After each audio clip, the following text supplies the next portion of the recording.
So this comment wasn't on my video, but I got tagged, and occasionally if I get tagged, I might show up. So from what I'm gathering in this conversation that I was tagged in is that this is a matter of literacy and what states rank higher in literacy. This person right here doesn't seem to be bringing that much to the table as far as conversation goes, and instead is just arguing that blue states equal bad, and if you try to argue with a liberal, they just disappear. And to me that's very funny because this is the same person who says that they don't really need to read the article when it comes to this. Look at the education from Dem-ran states. Okay, yeah, let's look at the education from Democrat-run states. So what I did was I sorted it by reading scores, best on the top, worst on the bottom. The reason I chose reading is because you guys seem to be talking about literacy. And let's move over here. Still sorted by reading scores. You see how the blue states are on top and the red states are largely on bottom. It's not a perfect correlation because this doesn't really tie as much to political affiliation as people think. Really what it's tied to is a mixture of things, mostly poverty rates and education spending. But blue states typically have less poverty than red states,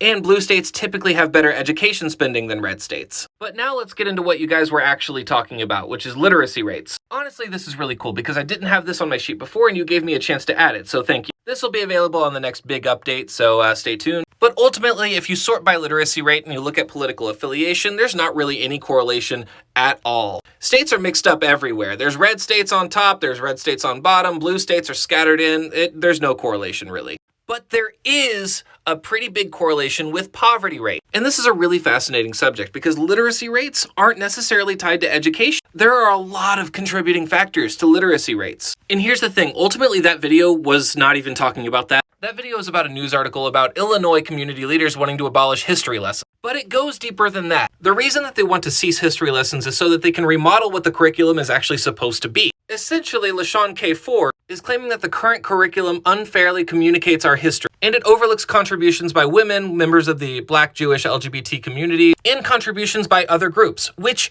that point is completely true. And here's the thing, whether you agree with the move to stop history lessons to remodel the curriculum or not, I feel like the facts show that that statement is totally correct. Not just in the state of Illinois, but everywhere in the country. And when it comes to Illinois and the move to cease history lessons until curriculum is remodeled, I feel like that's the conversation that we need to have. How do we remodel the education system to include contributions by all of these groups? And should we stop teaching history until the curriculum is changed? Because according to that logic, the history that we're teaching right now is a false narrative. This has nothing to do with red versus blue states. This is about teaching accurate history and how we can go about it. So we should talk about that.